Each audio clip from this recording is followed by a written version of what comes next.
உலகெங்கும் வாழும் ராஜ் தொலைக்காட்சி அன்பர்களே, என் நெஞ்சம் நிறைந்த நேயர்களே, உங்கள் அத்துணை பேருக்கும் உங்கள் ஆத்மார்த்த ஜோதிடர் நங்கநல்லூர் டாக்டர் பஞ்சநாதனின் இனிய காலை வணக்கங்கள். எல்லாரும் நல்லா இருக்கீங்களா? இந்த நாள் ஒரு நல்ல நாளாக உங்கள் குடும்பத்துக்கு சந்தோஷம் தரப்போகிற நாளாக அமையப் போகிறது. இன்னைக்கு யாரெல்லாம் பிறந்த நாள், திருமண நாள் கொண்டாடுறீங்களோ உங்களுக்கு என்னுடைய உளப்பூர்வமான வாழ்த்துக்கள். நமது இன்றைய ராசி பலன்கள் நிகழ்ச்சியில் இன்னைக்கு நம்ம பார்க்க போவது டிசம்பர் மாதம் 12ஆம் தேதி 2025ஆம் ஆண்டு பலன்களை பார்க்க போகிறோம். தமிழ் வருடத்தில் இது விசுவாவசு வருடம், கார்த்திகை மாதம் 26ஆம் நாள் வெள்ளிக்கிழமை. இன்னைக்கு காலையில் 9 மணி வரைக்கும் சந்திர பகவான் பூரம் நட்சத்திரத்தில் பயணம் பண்றார். பிறகு உத்தரவு நட்சத்திரத்தில் அனுக்கிரகம் பண்ணுவார். இன்னைக்கு மகாதேவாஷ்டமி, வைக்கத்த அஷ்டமி. இன்னைக்கு மேஷராசி என்பர்களே, இந்த வைக்கத்த அஷ்டமிக்கு எங்க அன்னதானம் கொடுக்குறாங்களோ அந்த சாப்பாட்டில் போய் நம்ம கலந்துக்கணும். அன்னதானத்தை சாப்பிடணும். ரொம்ப நாளாக உடம்புல வியாதிகள் இருக்கக்கூடியவர்கள், மிகப்பெரிய பிரச்சனை இருக்கக்கூடியவர்களுக்கு எல்லாமே இந்த வைக்கத்த அஷ்டமி சாப்பாடு வியாதிகளை விலக்கும் அப்படின்னு எங்க அம்மா சொல்லுவாங்க. எங்கிட்ட வைக்கத்த அஷ்டமி சாப்பாடு எங்க போட்டாலும் விடக்கூடாதும்பாங்க இந்த காலத்தில். இந்த நாள் உங்களுக்கு நல்ல நாள். ஃபினான்ஷியலாக ஒரு ஏற்றம் தரப்போகுது. ரொம்ப ஒரு நெருக்கடியில் இருக்கீங்கன்னா உங்க நெருக்கடி நீங்க ஃப்ரீயா. நல்ல நண்பர் ஒருவரால் வாழ்க்கையில் ஜெயிக்கக்கூடிய நாள். ஆனா கணவன் மனைவி உறவில் நீங்க கொஞ்சம் விட்டு கொடுத்து செல்ல வேண்டிய நாளா இருக்கு. ஒரு கார் பயன்படுத்துறீங்க, 2 வீலர் பயன்படுத்துறீங்கன்னா நல்ல சர்வீஸ் பண்ணி நீங்க எடுத்துக்கிட்டு.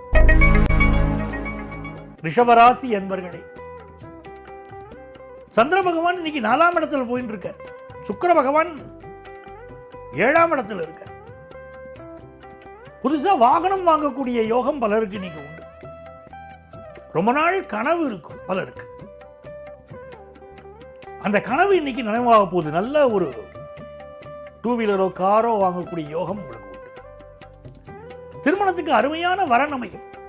சில பேர் வீட்டு உபயோக பொருள் வாங்குவாங்க. ஒரு ஃப்ரிட்ஜ் வாங்கினா பரவாயில்ல, ஒரு டிஷ் வாஷ் வாங்கினா பரவாயில்லைங்கிற மனசுல இருக்கும் எண்ணம். அப்படி பொருட்கள் வாங்கக்கூடிய யோகம். அதே நேரத்தில் கண்கள் தொடர்பான ப்ராப்ளம் சிலருக்கு இருக்கும். அதுக்கு மெடிக்கல் அட்வைஸ் நீங்க எடுத்துக்கணும். பிசினஸ் லாபம் தரும். மிதுன ராசி என்பர்களே, மிதுன ராசிக்காரர்கள் சாப்பிட்ற சாப்பாட்டில் கொஞ்சம் கவனமா இருக்கணும். என்னன்னா இந்த செரிமான கோளாறு இருந்துட்டே இருக்கும் உங்களுக்கு. கேஸ்ட்ரிக் ட்ரபிள் இருக்கு உடம்புல. ஆகவே இன்னைக்கு சாப்பாட்டில் கவனமா இருக்கணும். என்னைக்குமே தெய்வங்கள்ல வழிபட வேண்டிய தெய்வம் அன்னபூரணி. அந்த அன்னபூரணி வழிபாடு இருக்க வாழ்க்கையில் நம்மளை ரொம்ப உயர்த்தும். நம்ம வீட்டு சமையல் கட்டில் கூட கொஞ்சம் அரிசி வைத்து, அரிசியின் மீது அன்னபூரணியுடைய சிலையை வைத்து அங்க ஒரு விளக்கேற்றி வழிபாடு செய்ய ஆரம்பிச்சா வீட்டில் ஐஸ்வர்யத்துக்கு குறைவே இருக்காது, அன்னத்துக்கு குறைவே இருக்காது. மிதுன ராசிக்காரர்களுக்கு இன்னைக்கு பிசினஸ் லாபமா இருக்கும், குடும்பத்தில் சந்தோஷம் இருக்கும், அந்யோன்யம் இருக்கும். கடகராசி என்பர்களே, குடும்பத்தில் பிரிஞ்சவங்க மீண்டும் சேரக்கூடிய ஒரு அமைப்பு இன்னைக்கு இருக்கு. நல்ல தன பிராப்தி ஏற்பட போறது. பிசினஸ் லாபகரமா இருக்கக்கூடிய ஒரு நாள். ஆனா தேவையில்லாமல் கணவன் மனைவி உறவில் சில குழப்பங்கள் ஏற்பட்டு நிவர்த்தியாகும். சிலருக்கு கொஞ்சம் ஸ்கின் ப்ராப்ளம் கொடுக்கும். சிம்மராசி என்பர்களே, இது ஒரு யோகமான நாளா, அதிர்ஷ்டமான நாளா இருக்கு. ராசியில சந்திர பகவான் போயிட்டு இருக்கார். இன்னைக்கு எந்த திருக்கோயிலுக்காவது சென்று நடக்கக்கூடிய அபிஷேகங்களை கண்ணால பார்க்கணும். இந்த நாள் புதிய சொத்துக்கள் வாங்கும் யோகம் உண்டு. பிள்ளைகளால் மகிழ்ச்சி இருக்கும். சிலருக்கு குழந்தை பாக்கியம் அமைஞ்சு அதனால் மகிழ்ச்சி இருக்கும். உங்கள் பிள்ளைகளுக்கு ஃபாரின் ஆப்பர்ச்சுனிட்டி கிடைக்கும். உங்க இன்வெஸ்ட்மெண்ட்ஸ் பெருகும். கன்னிராசி என்பர்களே, நினைத்தது நிறைவேறக்கூடிய நல்ல நாள். ஒரு ஃபாரின் போனும் திட்டம் போட்டீங்கன்னா திட்டம் வெற்றி பெற போகிறது. புதிய சொத்துக்கள் வாங்குற யோகம் வருது. வீட்டு உபயோக பொருள் வாங்கக்கூடிய யோகம் வருது. நண்பர்களால் நன்மைகள் நடக்கப் போகிறது. பிசினஸ்க்கு புதிய பார்ட்னர் கிடைக்க போறாங்க. துலாம் ராசி என்பர்களே, நீங்க ஒரு ரைட்டரா இருக்கீங்க, நீங்க ஒரு பேச்சாளராக இருக்கீங்க, நல்ல பேரும் புகழும் கிடைக்கும். நல்ல புகழ்பெற்ற மனிதர்களுடைய எழுத்துக்களை இப்ப நீங்க படிப்பீங்க. உங்க வாழ்க்கையில் உங்களை உயர்த்தக்கூடிய எல்லா முயற்சியும் பண்ணுவீங்க, வெற்றி கிடைக்கும். கல்யாணத்துக்கு சரியா வரன் அமையலையேங்கிற கவலை இன்னைக்கு நிவர்த்தியா. பல பெரியவங்களுக்கு இன்னைக்கு அதுதான் பெரிய கவலையா இருக்கு. மகளுக்கோ சரியா வரன் அமையலையேங்கிற கவலை தான் இன்னைக்கு பல குடும்பங்கள்ல பேச்சா இருக்கு. அது நிவர்த்தி ஆகும். பிசினஸ் லாபகரமா இருக்கும். விருச்சிக ராசி என்பர்களே, விருச்சிக ராசிக்காரர்களுக்கு எதிர்பார்க்கிற நல்ல தகவல்கள் இன்னைக்கு வந்து சேரும். பெரிய மனிதர்களின் தொடர்பு கிடைக்கும். எதிர்பார்க்கிற காரியமெல்லாம் அனுகூலமா முடியும். உங்களுக்கு ஏற்பட்ட தடைகள் விலகும், சொத்துக்கள் பெருகும். அதிகார பதவி சிலருக்கு நீங்க கிடைக்கும்.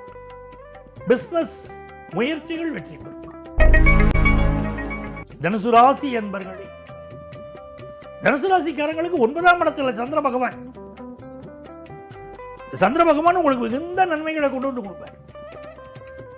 சிலருக்கு இன்னைக்கு இடமாற்றம் ஏற்படும், ஃபாரின் ஆப்பர்ச்சுனிட்டி கூடி வரும். சிலருக்கு தலைவலி வந்து நிவர்த்தி ஆகும். உடல் நலத்தில் கொஞ்சம் அக்கறை எடுத்துக்கிறது அவசியம். அதே நேரத்தில் ஃபினான்ஷியல் இம்ப்ரூவ்மெண்ட் நீங்க சந்தோஷப்படக்கூடிய அளவிற்கு தனுசு ராசிக்காரர்களுக்கு இன்னைக்கு அமைய போகிறது. பூச்சிக்கடி தொந்தரவு கொஞ்சம் இருக்கலாம், அதில் கவனமா இருக்கணும். கல்யாண பேச்சுவார்த்தைகளின் போது கொஞ்சம் ஸ்ட்ரிக்டா இருக்கக்கூடாது. நல்ல வரன் அமைவதுதான் முக்கியம் அப்படின்னு இன்னைக்கு இருக்கணும். ஸ்ட்ரிக்டா இருந்தால் சில சம்பந்தங்கள் விலகி போகலாம், அதில் கவனமா இருக்கணும். மகர ராசி என்பர்களே, மகர ராசிக்காரர்களுக்கு 8ஆம் இடத்துல சந்திரன் போயிட்டு இருக்கார். இன்னைக்கு நண்பர்கள் அவங்கள்ட்ட கொஞ்சம் பொறுமையா நடந்துக்கணும். கணவன் மனைவி உறவுல விட்டு கொடுத்து போகணும். பினான்சியல் இம்ப்ரூவ்மெண்ட் நல்லா இருக்கும். ஆனா பயணங்களை தவிர்ப்பது இன்னைக்கு நல்லது. பிறரை கிரிட்டிசைஸ் பண்ணி பேசுறதை அவாய்ட் பண்றது நல்லது. இந்த நாளை பொறுத்த வரைக்கும் புதிய சொத்துக்கள் வாங்குற முயற்சி வெற்றி பெறும். சிலருக்கு ஆபீஸ்ல ப்ரமோஷன், டிரான்ஸ்பர் போன்றவை கிடைக்கக்கூடிய யோகம் உண்டு. கும்பராசி என்பர்களே, ஏதோ ஒரு நெருக்கடியா ஃபீல் பண்ணுவீங்க. ஆனா எந்த நெருக்கடி நீங்க சமாளிச்சிருவீங்க. உங்களுடைய மதிநுட்பம் அப்படிப்பட்டது. இந்த நாளை பொறுத்த வரைக்கும் நல்ல நல்ல செய்திகள் வரும். குடும்பத்தில் சுபகாரிய செய்திகள் வரும். தெய்வ வழிபாடு உங்களுக்கு வெற்றியை தரும். பிசினஸ் ரீதியா நல்ல லாபம் கிடைக்கும். மீனராசி என்பர்களே, மீனராசிக்காரங்களுக்கு வருமானம் உயரக்கூடிய ஒரு நாள். எதிர்பார்க்கிற கடன் உதவி கிடைக்கும். பிசினஸ் டெவலப் ஆகும். நண்பர்கள் நல்ல உதவி செய்வாங்க. கல்யாண பேச்சுவார்த்தை குடும்பத்தில் இப்போ நடக்கும். சந்தோஷம் தந்தது. நண்பர்களே, நாளைய பதிவில் மீண்டும் சந்திப்போமா?